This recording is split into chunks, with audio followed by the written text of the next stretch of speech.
All right, here's a good mobility routine first thing out of bed. If you want to wedge a pillow between your knees, this kind of help keep the hips locked as you go through some of these movements. So we'll start with just an open book. Keep the pillow squeezed.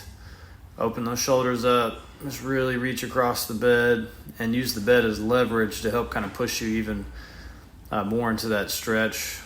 Be gentle with anything for the back first thing out of bed. So just move and breathe. Don't force anything. Keep it slow and steady.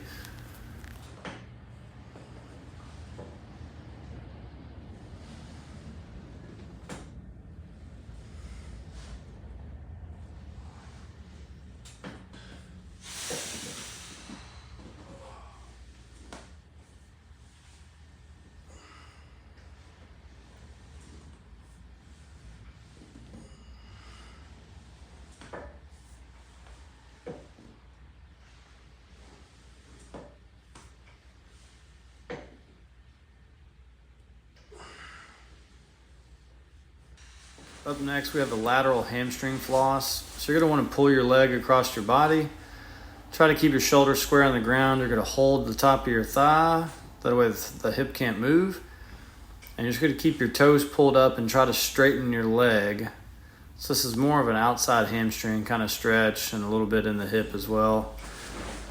Just roll over, leg across, straighten the leg, keep the toes pulled up.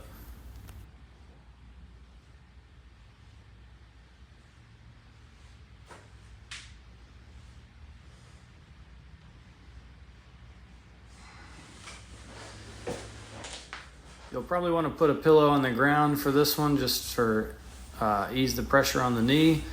This is a pulsing lunge, so you're just getting into a lunge position enough to stretch the hip flexor and then drive the hip forward. Just flex the glute to drive the hip forward and ease into that stretch in the front of the hip. While we're still on the ground, we can go ahead and rotate towards the bed and hit some groin rockers. I like this version because you can just lean against the bed and isolate, not a lot of body weight. You can just kind of push that hip open and slide in and out of that groin stretch or that adductor stretch. Just keep your foot flat. Try not to let your heel come up. Breathe, hold, go in and out. Just kind of do it however you'd like. We'll go from here. We can go ahead and stand up and go into the elevated pigeon floss.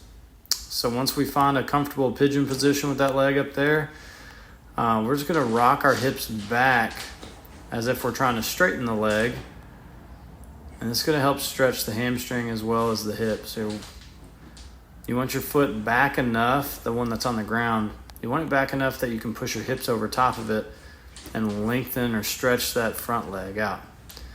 The straighter you can kind of make that front leg, the more stretch you're going to get kind of behind the knee. So you saw me scoot my leg up forward a little bit. That's so when I push my hips back, it's a lot straighter at the end of that stretch.